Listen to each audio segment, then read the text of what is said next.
Hi, Sabrina here from Books at the Wormbag. I have just reread The Hunger Games. I did this over the weekend. I have not read this book since probably 2009. My editions are from 2011, so I must borrow the books at the library to read them. And yeah, I have obviously reread this because Sunrise on the Reaping has just come out and I'm really tempted to read that. And it's like, no, I want to reread the books first before I go into Haymitch's games. So, my thoughts. This is still amazing. This is so worth everybody reading. This book is even more relevant today than it was when it was published 15 odd years ago, which is terrifying to say that the world we're in now is frankly worse than the one back when this book was first published and Suzanne got the idea flicking through the telly channels and seeing coverage of a war alongside a reality TV show. I mean, the fact that we can see a war, a genocide happening on our phones, literally hour by hour as it happens, is horrific. And yet we have the indifference of the Western governments who just don't want to do anything about it. And I just sat there the other day and thought, it just really hit me that nothing has improved. Please read The Hunger Games if you have not read this or if you've only seen the films. We also re-watched the first Hunger Games film. My son read the books last year and I kept saying to him, oh, you must see the films, you must see them. Well, I finally managed to get the first one shown to him. And he was like, oh my God, this is awful. I mean, he adores the books hugely. Got angry at all the appropriate points, was completely upset and distraught at all the points that you know. Yes, I am going to talk spoilers at this point. So we rewatched the film and I just turned to my husband, because I was still reading this at the time, and I said, the film does not go far enough. The film does not show the desperation, the complete and utter poverty, the starvation of the districts, the oppression. It just doesn't go far enough to show that. And I know that the book only comes from Katniss's point of view, but you can feel it. I mean, the opening two chapters, I mean, Katniss is 16 in the book. She's not 18, she's 16. And those opening two chapters, Katniss is a child with severe trauma, severe depression. She has, for the last 5 years, been fighting to keep her sister alive. Her mum is shut down through grief. And it's a case of this girl is already in severe depression and trauma. And then she's shoved into the games and has to pretend to be something she is not, just in order to have people like her so she survives. She's been surviving for 5 years already. She's already played the Hunger Games in her own district and it's destroyed her. She is shut down as a person. She doesn't know how to be feelings. She doesn't know how to interact with other people. If it's not Prim and Gale, she doesn't know what to do around people. So we're already following this character who is completely closed off from the world. She's emotionally shut down. She is barely hanging on. And she's our narrator. Many people have pointed out Katniss is an unreliable narrator. She's an extremely closed off character. So the little we do get of her world, you know it's bad when she's registering what's going on, what's happening around her. And the films just don't seem to grasp that. I know films don't like doing voiceovers. I saw Mickey 17 the other day. It's based on a book where most of it takes place in the character's head. But in the film we get a voiceover and Robert Pattinson does a great job doing it. And I think filmmakers, if they need to be in a character's head, I think they need to be brave enough to either be able to show that or have a voiceover that does it, because I think there's certain things that you need to know what your character is thinking, and if you can't visibly show that on screen, then you need to get that across to an audience, and that's something books do really well. The fact that The Hunger Games, we only ever see Katniss's point of view. We know her thoughts, her feelings, how she processes what all the characters around her are doing, what she's trying to second guess everybody. You know, does Peter like me or not? Is he playing the game? Is he trying to survive? Why is he being nice to me? Then why is he, closed off from me and all that? There's so much that we don't learn as a reader because we're relying on Katniss to tell us, and because of the mental state that she's in, we're not going to learn a lot of things because we just don't have that sort of regular basis to touch to know. So the films, the fact that they go on and they show outside of Katniss's experiences, they show us what's going on in the world, they show us more of other characters in that. I mean, I love the scene where it's just after Katniss has put the flowers around Rue, and the game maker is like, oh my god, what do I do and all that, and Snow's like, you know, you don't like, we're not to like an underdog, and Haymitch goes to the game maker and says, you can't kill her now, you know, that's a mob outside the door, and you hear the mob in the Capitol screaming, and it's like, you can't kill her, give the audience something to root for, young love. And it's like Haymitch is fighting for Katniss's life at that point, and also Peter's, because obviously he knows what state Peter's in, whereas Katniss doesn't.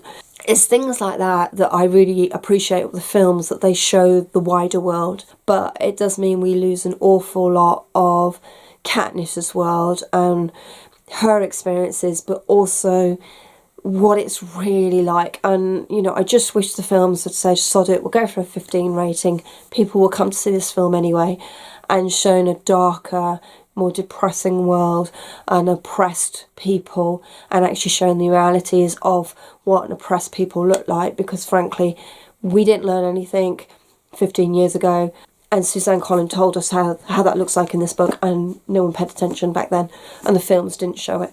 But the book is so much better, so if you've only seen the films, please read the book and prepare to have your heart broken so many times. I was actually shocked. This book made me cry on page 91 over Effie, you know, and anyone who's read the book knows that Effie's not a brilliant person when we first meet her. She is very much a staple of the Capitol. She's brainwashed into believing the Hunger Games is this wonderful celebration of crushing a rebellion, that it's something to be proud of, you're representing your district. You know, she's buyed very much into that false narrative that's been pushed for 74 years. And it's just a scene where she's like, everyone has their reservations naturally. You being from the coal district. But I said, and this was very clever of me, I said, well, if you put enough pressure on coal, it turns into pearls. Effie beams at us so brilliantly that we have no choice but to respond enthusiastically to her cleverness, even though it's wrong. You know, and it's just like, unfortunately, I can't seal the sponsor deals for you. Only Haymitch can do that, Effie says grimly. But don't worry, I'll get him to the table at gunpoint if necessary. Right at this point, she broke my heart, because obviously I know where her story goes, I know where she ends up, and even at this moment she's doing everything she can for these young kids in her charge. You know, it's not the first kid she's had through her hands, but she's going to do everything she can to ensure that they get something when they're in the games. And it's just that well-meaningness of her, completely like naive. Katniss explains that it's not pearls, thank you very much, but does anybody actually care in the Capitol? But she cares enough to have gone out and made that effort for them, and it really like just got to me completely and utterly that even in that state of being so wrapped up in the game, she's so keen to do her best for her charges. But yeah, I mean, obviously Rue's death, which is horrific in the book. I mean, she's still under the net when she's speared. She's not even free. She's just pinned down like an animal and then speared. And, I mean, that whole scene, obviously, it's awful. But, you know, later on when Cato gets thrown into the mutts, and because he's got this body armour on that the Capitol have given him to survive Katniss's arrows, he's in this body armour that's protecting, obviously, his main torso and everything. He's being ripped apart and eaten alive by these mutts. And Katniss and Peter have to listen to him as, you know, the mutts drag him into the cornucopia underneath that they're sat on top to be safe. And they listen to his moans and his pleas as he's being eaten alive. But because of the armour over his main body, he stays alive. They can't do a lethal wound. And it's, I have to listen to that. And it's awful. And then by the time that morning comes and everything, and Katniss leans over the front and looks down into the cornucopia, and she can just see through all the blood and the mess, his little face that turns towards the seeing her hanging over the top, and he just says, please, and she sees his teeth in the mess of what once was his face, and the white gives her a target to shoot him and kill him. And it's like that level of sadisticness from the Capitol that, you know, she can't even put him out of his misery because of what they've given him. And they know that. And that they've programmed these mutts, which are based on the other tributes. And Peter goes, do you think they're their real eyes? Now, obviously, in the film, we see the mutts being created and they suddenly appear. So it's like this virtual thing that's made real. But, it, you know, you just sit there and go, that was a cop-out. These mutts should have represented those other tributes. The fact that even in death, the Capitol owns you, body and soul. You're not even allowed to die and be yourself. You are transformed into something the Capitol can use. You know, that level of horrific thinking that the tributes from the districts mean so little. They're just there for entertainment. Yeah, this review is going to be all over the place. There are lots of little scenes in here where, obviously, because of Katniss's way of thinking and looking at the world, she's constantly doubting herself, she's doubting what Peter says to her, she doubts how Haymitch behaves to her. Kindness for her is something that is a debt. So, you know, she looks after Rue and then obviously treats her with great respect when she's dead and everything. And then District 11, again, something not in the film, District 11 send her a piece of bread as a thank you. And she's like, you know, in the districts, particularly 12 and 11, we understand what it is like to owe a debt.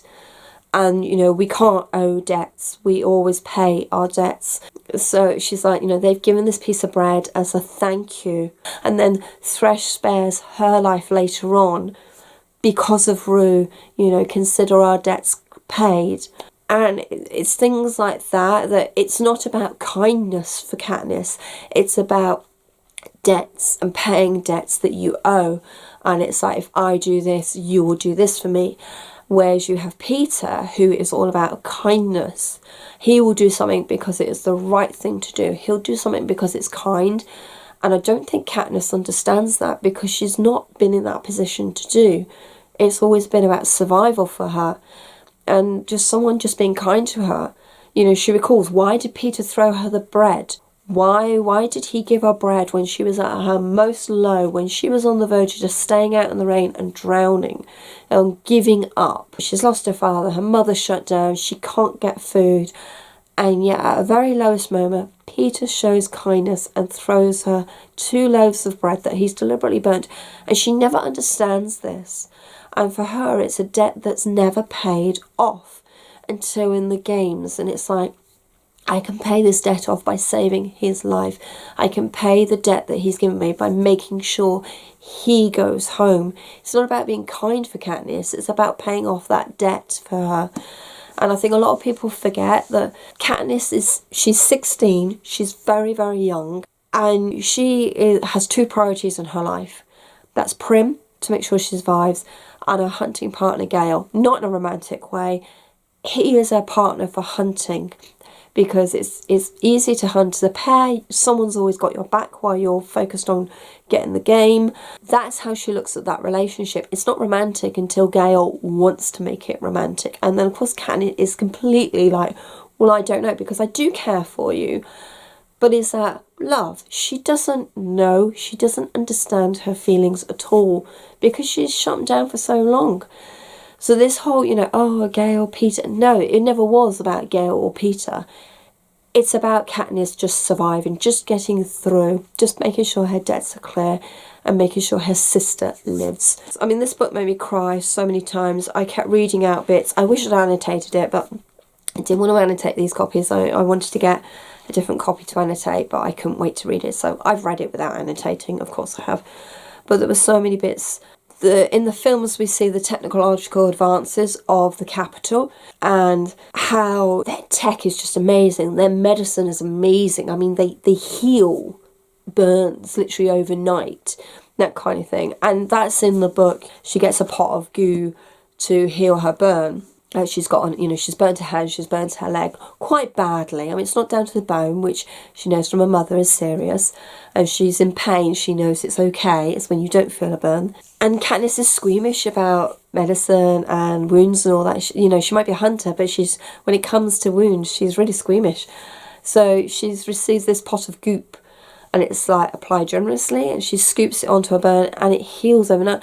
And that just tells you the level of sophistication that the Capitol have, and they've deliberately kept it away from the district. Katniss recalls seeing a miner who has been so badly burnt. He's brought to her mother, who is the local healer, and she can smell the burnt flesh and everything. She runs out the house, goes to sit in the wood, because she can't sit there looking at this man that is not going to make it. And she knows that the best her mother could do was clean it and apply cold compresses. And that's all her mother could do for this burns victim. And here in a little pot is something that heals her burns overnight. And the Capitol's raised up and got all this wealth and this. They can flit about all day doing nothing because they're letting the districts do everything for them. No, for them, the Capitol is all about keeping the districts down. It's all about fear. It's all about control. And if you take away their means to have 5 minutes just to sit and think, you take away a means of having an organised rebellion. And it's just little things like that, that they can, a hover car will just float over them and drop down a chain, pick somebody up. I mean, Katniss and Gale witnessed this in the woods when they're hunting one day, and there are two people that are running across the woods who are begging for help. One is speared straight out and dragged off. The other one is captured and taken up into the hovercraft. And then Katniss meets her in the Capitol. She's an Avox. She is a slave who has had her tongue cut out. And Katniss blames herself for not helping the girl at the time. And she's like, is this girl glad I've been chosen, that I'm in the games? Because clearly she knows me. And then Katniss goes to apologise. And of course the Avox can't talk. They can't say anything. But they're constantly aware that everybody is listening, that they're not safe in the Capitol to say what they really want to say. So when Katniss goes to apologise, the Avox is shaking their head and all that, but it's little gestures that they do that acknowledges that I don't blame you. There was nothing you can do. It wasn't your fault. And for Katniss, it's another debt for her that she couldn't help this girl. She looked away and she stayed hidden. Whereas for the girl who's obviously gone through this, doesn't blame Katniss. It's there was nothing you can do. And she does, I can't remember what it is, but she does something that was just so sweet and kind. And we see her again when Katniss wins the games, and Katniss is like, is Peter okay? And the Avox gives a little nod of her head, just a tiny little nod, just to reassure Katniss. And she squeezes her hand. It's something as simple as that. It's okay, thank you. There's so many little things in this book that Katniss, because of the way she is, just glosses over. But if you sit there and start looking at it, there's so much in this book that is just amazing and deep and tells you about this world. There are lots of people on TikTok that are far better than me about talking about this. There are literally deep dives going on at the moment, looking at all the books, so be careful, spoilers out there, but how things have related to each other, why things have happened the way they are. There's a lot of obviously discourse again over Peter and Gale, and the fact that actually Gale is a red flag man. He only wants Katniss when he can't have her, when she's clearly hooked up with Peter. There's it's quite interesting. This is in 3 parts. I think the book's in 3 parts. So we have obviously the tributes, the games, and then the victor are the 3 areas. Suzanne Collin really picks carefully where she ends each part. So the end of part 2 in the games, so we're still in the games. So the games is quite a big chunk of this book. So we've got the interviews are here.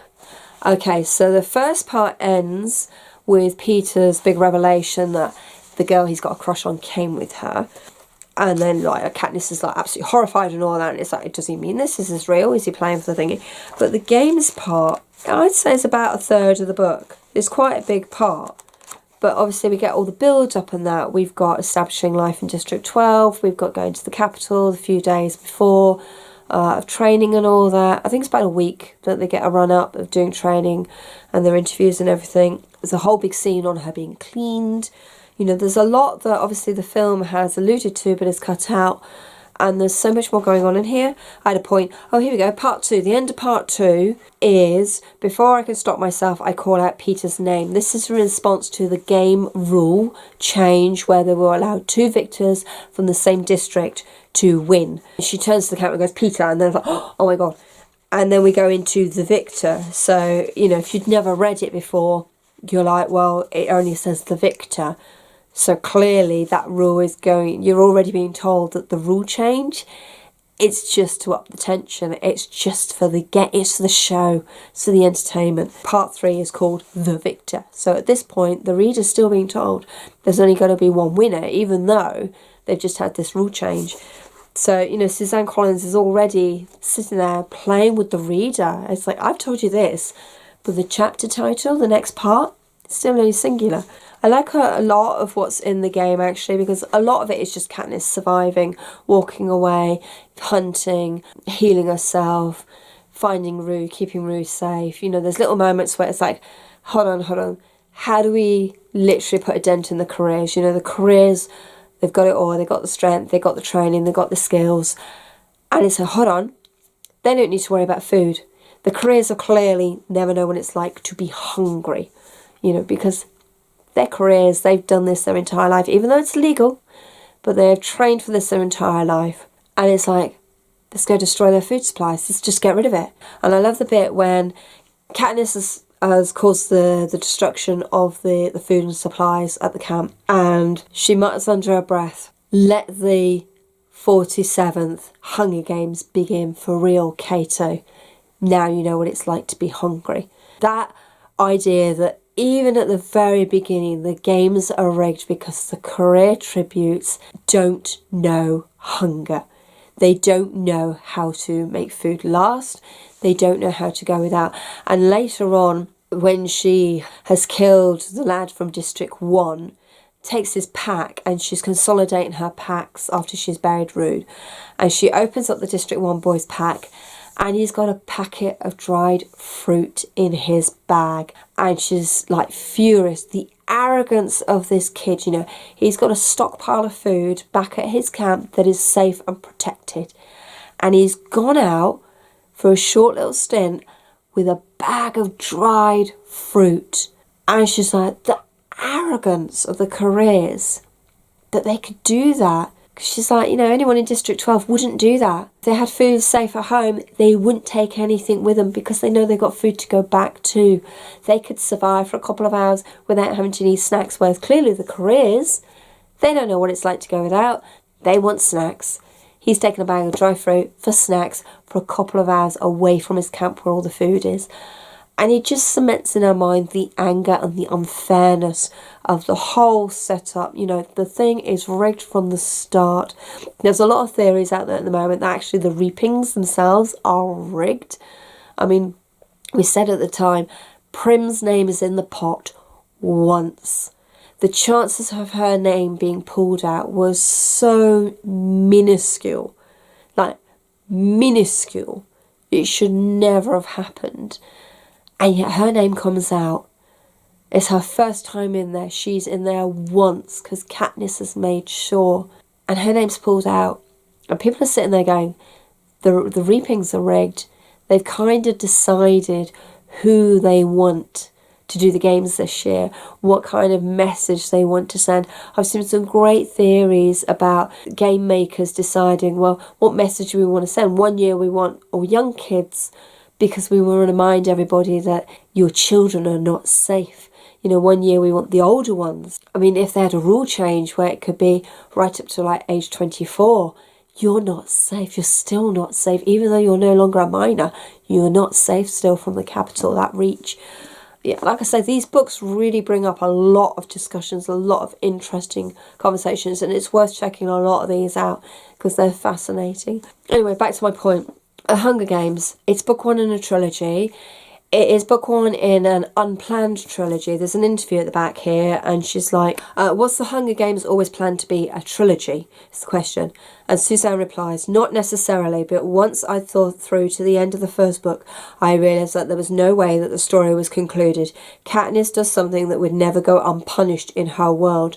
There would definitely be repercussions, and so the question of whether or not to continue the series was answered for me. This one was supposed to be a standalone. People who've read the trilogy will say book 2 is very solid, and then book 3 kind of is a bit weaker. And I do like that the films, they make book 3 a 2-part film. They flesh it a lot more out. And I think actually Mockingjay, the films for all its faults, does do a very good job on really beefing up that third book.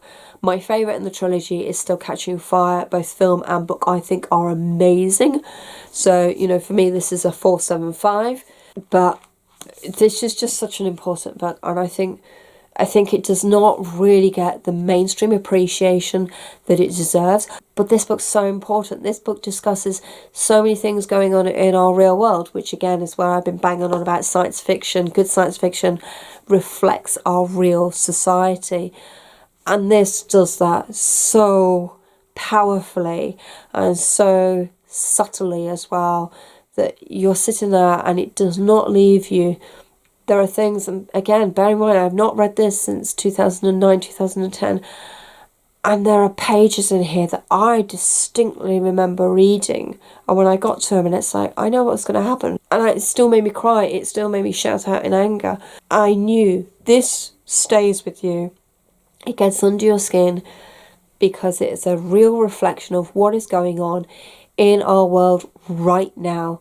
Yeah, we're not having Hunger Games right now, but you look, the parallels are all around us. The way that society is manipulated, lied to, how social media and news channels use language to create division, to create villains and heroes.